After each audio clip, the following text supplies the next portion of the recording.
Assalamualaikum warahmatullahi wabarakatuh. Semangat pagi anak-anak, Rong Pulska. Tetap sehat ya. Ibu sangat berharap kalian tetap mengikuti protokol kesehatan supaya menjaga diri kalian tetap sehat, keluarga kalian sehat, lingkungan kalian sehat.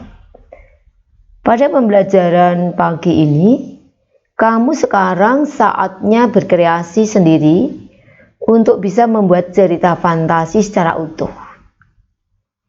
Untuk dapat menyajikan cerita fantasi, ada dua aspek yang perlu dilakukan, yaitu merencanakan terlebih dahulu, kemudian baru dituangkan ke dalam bentuk tulisan. Yang pertama, merencanakan cerita. Langkah-langkah merencanakan cerita antara lain menemukan ide penulisan, penggalian ide cerita fantasi dari membaca, membuat rangkaian peristiwa, baru mengembangkan cerita fantasi.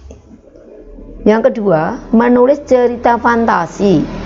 Langkah-langkah untuk menulis cerita fantasi adalah sebagai berikut. Langkah pertama, menemukan ide penulisan.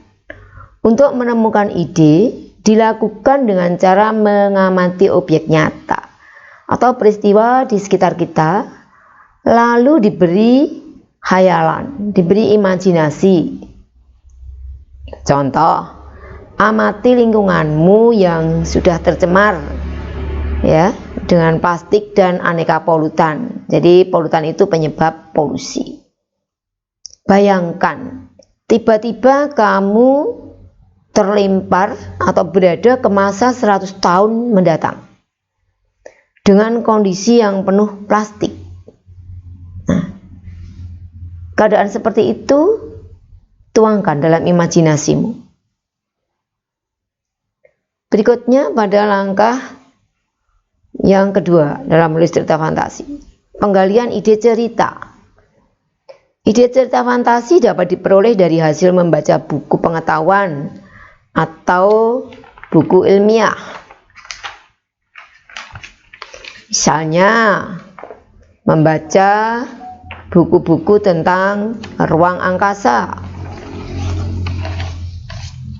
membaca buku tentang hewan langka, tentang tata surya, tentang biografi tokoh. Dapat juga kalian membaca dari cerita-cerita mitos, cerita-cerita legenda dari berbagai daerah yang ada di Indonesia. Ya. Contoh misalnya, baca buku tentang hewan langka. Imajinasikan tiba-tiba kamu hidup berada di sekitar lingkungan mereka. Dan mereka minta tolong pada kalian agar tidak dimusnahkan oleh manusia. Kemudian berikutnya pada langkah ketiga, ini membuat rangkaian peristiwa. Tadi setelah menemukan ide, kamu dapat membuat rangkaian peristiwa.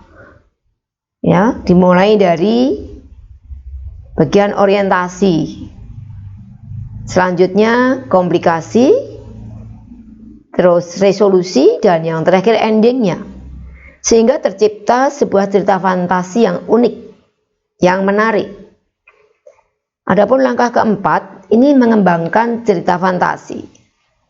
Dari deretan peristiwa yang sudah dirancang tadi, kembangkan watak tokoh, latarnya, dialog antar tokoh, sehingga menjadi sebuah cerita secara utuh. Nah, demikian ya anak-anak, materi tentang bagaimana menyusun sebuah cerita fantasi. Sekarang tugas untuk kalian, bacalah dan pelajari materi tentang yang pertama, ini dari buku paket halaman 73 sampai 76, mengenai merencanakan cerita. Dan juga dari buku paket halaman 77 sampai 78, mengenai menulis cerita fantasi. Dari apa yang kamu baca dan pelajari, kalian akan mendapatkan gambaran yang lebih lengkap untuk menyempurnakan, untuk memperjelas materi yang Ibu berikan. Adapun tugas yang kedua, amati lingkungan sekitarmu. Buatlah sebuah cerita fantasi berdasar hasil pengamatanmu tersebut. Demikian ya anak-anak. Saya percaya kalian akan mengerjakan tugas dengan baik, dengan penuh tanggung jawab. Sekian, terima kasih. Wassalamualaikum warahmatullahi wabarakatuh.